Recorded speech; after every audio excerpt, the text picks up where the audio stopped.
So, what's up guys and welcome back sa ating channel. So, ngayon guys, bale magsiset up po tayo dito ng dalawang sub and dalawang dual mid natin na 10 inches. Tatry lang natin guys, itong si Joson Mon Pro Max 4.1300 with mixer lang. Yan, makikita natin guys, ito yung Joson Hawk 8-channel mixer natin. Tapos, yung Joson 4-channel power amp natin. Try natin guys na walang EQ ang crossover. Kung maganda ba yung kanyang tunog. Kasi kagandahan dito sa mixer natin is merong built-in equalizer. Tapos ito ating 4-channel power amp is merong built-in na crossover. Yan. So gagamitin natin yung EQ ng mixer and crossover ng power amp. So samahan niyo ko guys sa video natin ngayon. Tuturo din natin yung setup dito. So let's go.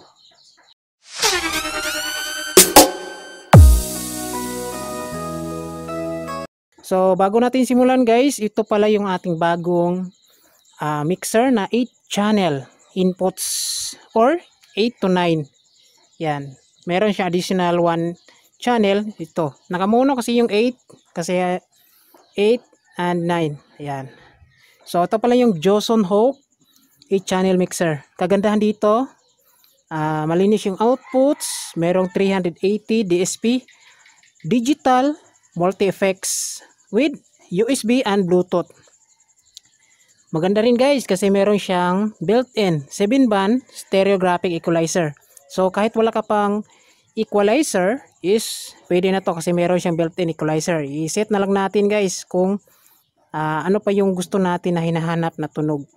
So ito naman yung ating gagamitin ngayon sa demo sound check. Ito yung Class H power amp design na Joson Mon Pro Max po ito na 4.1300 na model. Yan, 4 channel po ito guys. Isang power amp, yung laman is 4 channel na. So ito yung kagandahan dito sa 4 channel. So yung gagamitin natin dito ng mga speaker is ito. And MCB 10 inches. Yung mid top natin is 10 inches lang po yan, dual. So laman pala na ating 18 inches MCB is Joson Stage 18 single magnet na 1.5 to 1,800 watts. Tapos ito yung 10 inches natin. Itong nasa baba is same wattage po ito, which is ito yung Joson mid vocal 10 inches. Yan. Ito naman sa taas, ito yung maganda kasi Neo. Ito yung Joson Neo 10 inches. Yan. Ito yung pambato natin sa mid kasi okay yung quality ng outputs ni Joson Neo, pero medyo may kamahalan din siya. So ito naman yung tweeter natin, bagong tweeter natin to guys, Broadway na 300 watts. Yan. Tapos yung horn ko dito is 4x10 lang po ito na size ng tweeter horn. Yan. So bali yung setup ko dito guys, dalawang sub, dalawang mid top pero dual po siya. Yung mid natin ngayon is 4 ohms. Yan yung maximum kasi guys sa mga power amp. Pwede tayo mag load ng 4 ohms. Yan. So ito yung gagamitin natin sa channel A or channel A and B. Ito naman yung channel C and D. Yan. So yung setup ko dito guys, ito yung A and B is yung dalawang MCB. Channel C and D, ito yung mid top natin na ito, nasa taas. Yan. So, papakita natin guys yung connection, syempre yung setup natin dito. So, let's go. So, ngayon, gagamit lang tayo ng dalawang XLR papuntang power amp. Ito. Yan. So, napakasimple yung setup. Ito.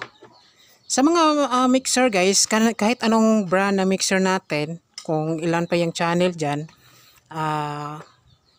doon talaga tayo kukuha ng outputs patungo sa ating power amplifier or patungo pa sa ating gadget.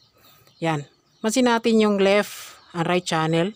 XLR type, pwede rin sa PL jack type ito. So ako, gumagamit ako ng XLR. Yan. Yung left, papunta yan sa ating power amp. Yan, kasi 4 channel po ating power amp.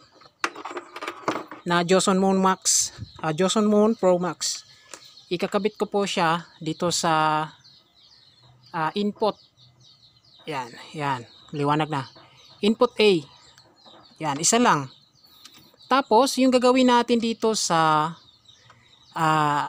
input mode is select ko sa parallel. Yan, kasi isa lang yung XLR gamit ko.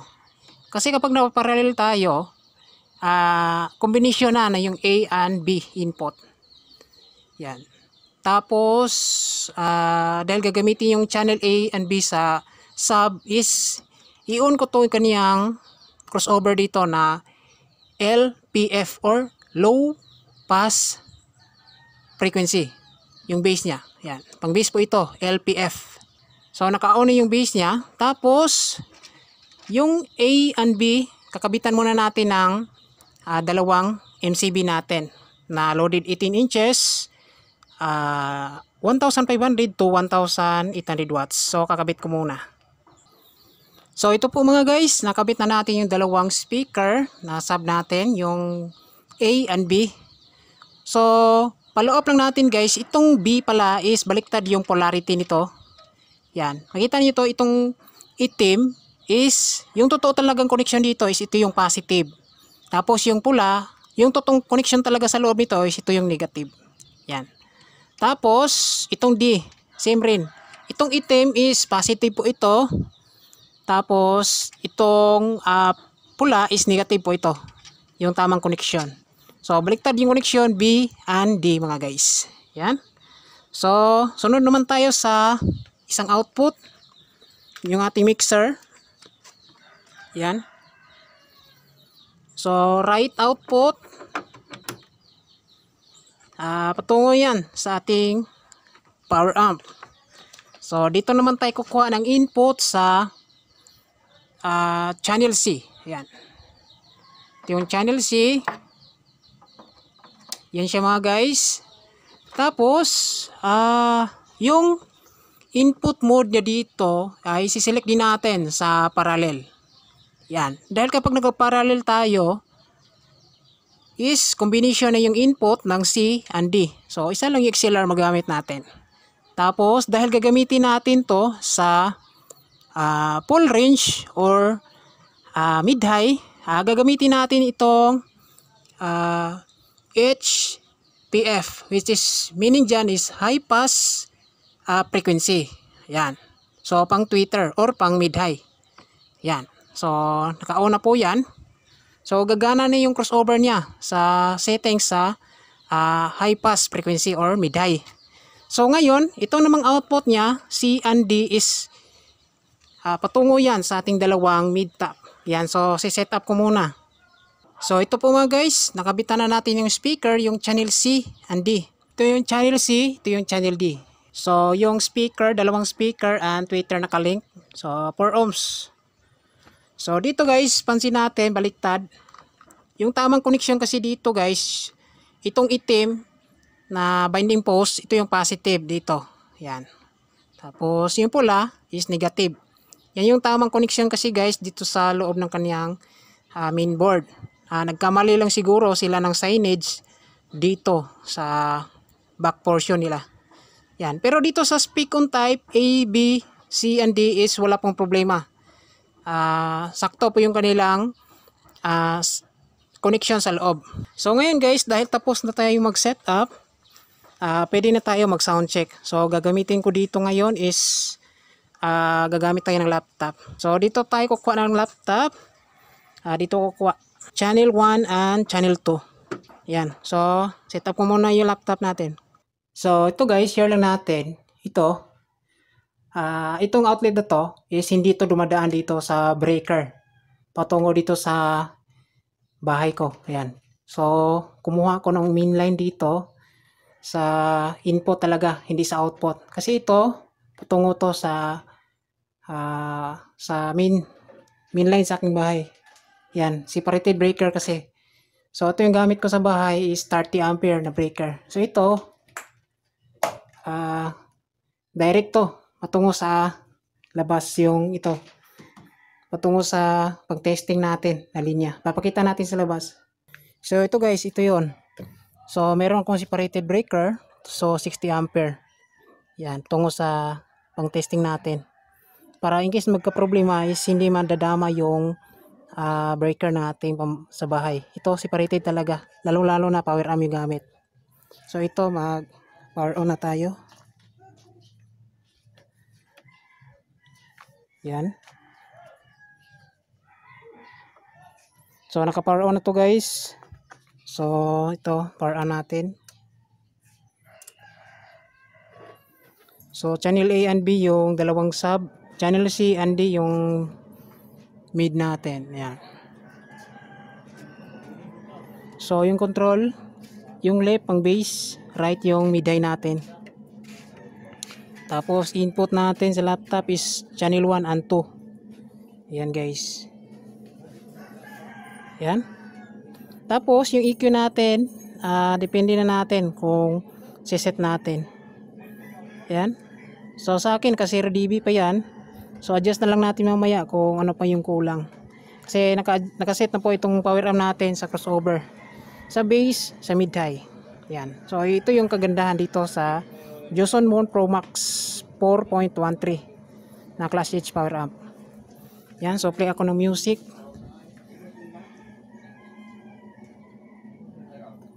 Yan. Yan. Nakaset na po yan. Meron ng audio yung output. So ito, testing muna natin sa bass.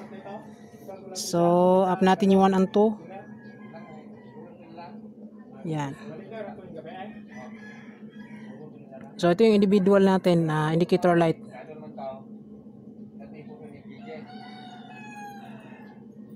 Yan. So testing natin sa bass.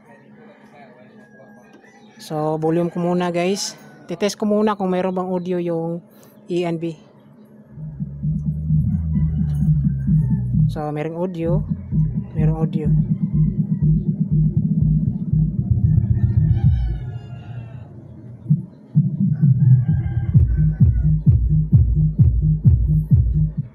Yan. So pagsabay natin yung A and B. So volume natin. Ito yung bass natin.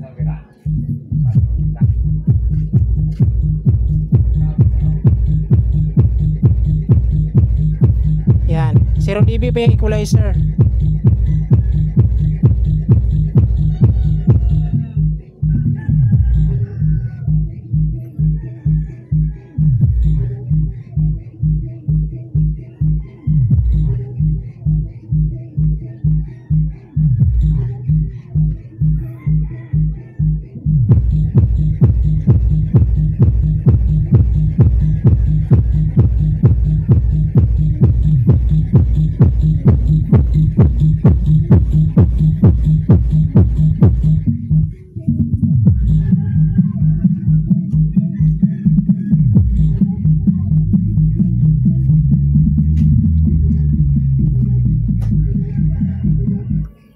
So, yan, merong audio yung bass natin.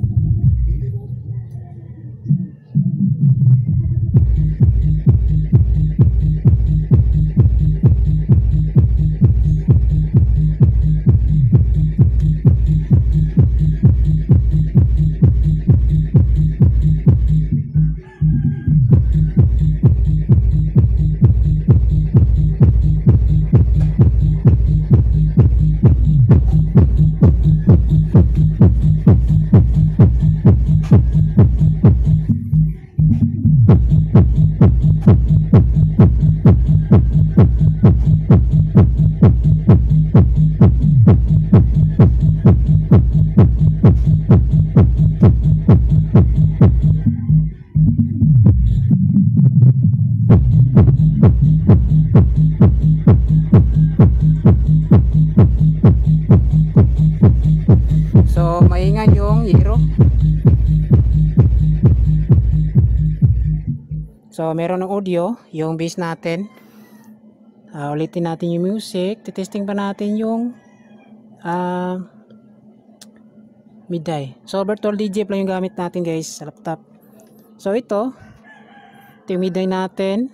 Test ko muna guys kung meron ba audio yung channel C and D. Ayan, merong audio channel C. Ito naman D. Put your hands up in the air, put your hands up in the air, put your hands up in the air, put your hands up, put your hands up in the air, put your hands up in the air. Yan, so siset ko muna guys, pagsabay natin yung dalawa. Yan, malakas kasi itong power amp na to guys. Yan, so volume natin.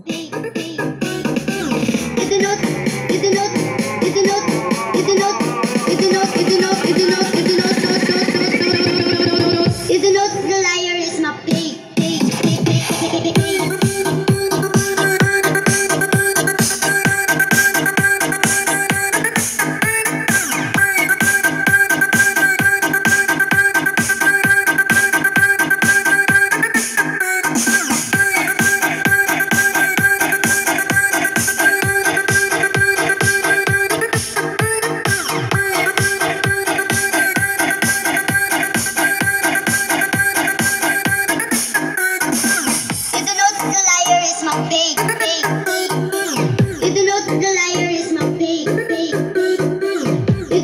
liar is my pig. Siset ko muna guys. The liar is my pig. Put your hands up in the air, put your hands up in the air, put your hands up in the air, put your hands up. Yan.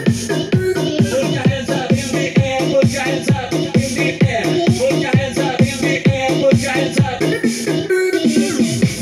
The liar is my pig. The liar is my pig. The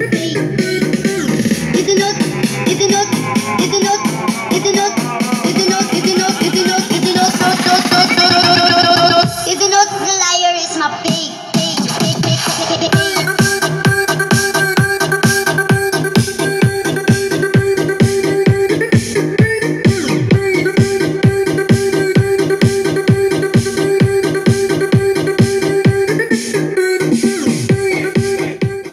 So meron ng audio yung mid natin. So pagsabay natin guys yung bass and mid high. Yan, so play muna tayo ng music. So ito guys, ka-play tayo music, so sabay natin.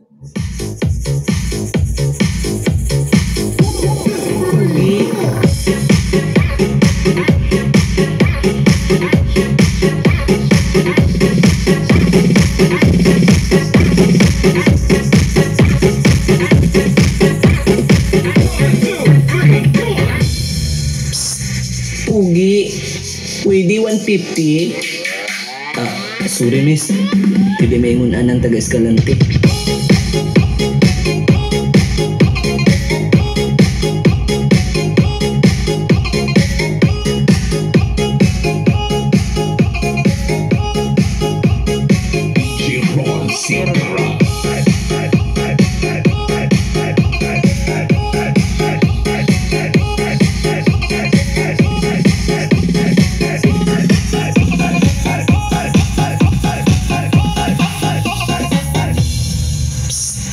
Ugi, pwede 150. Sorry miss, pwede may ngun anang taga-Escalante.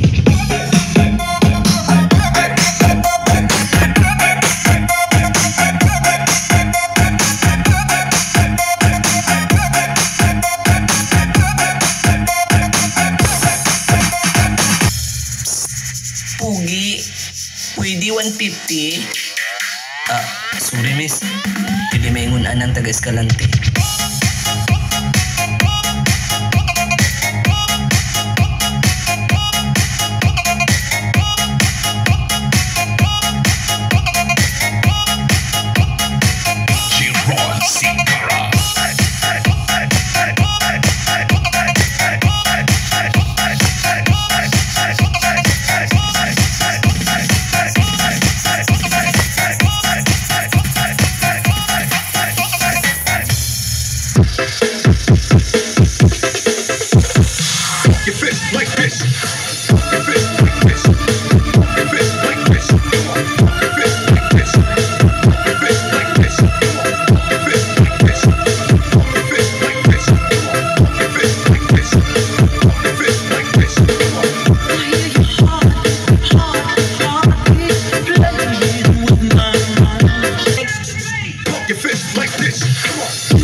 cruise. We all lose, but they're feeding. Sometimes in my tears I drown.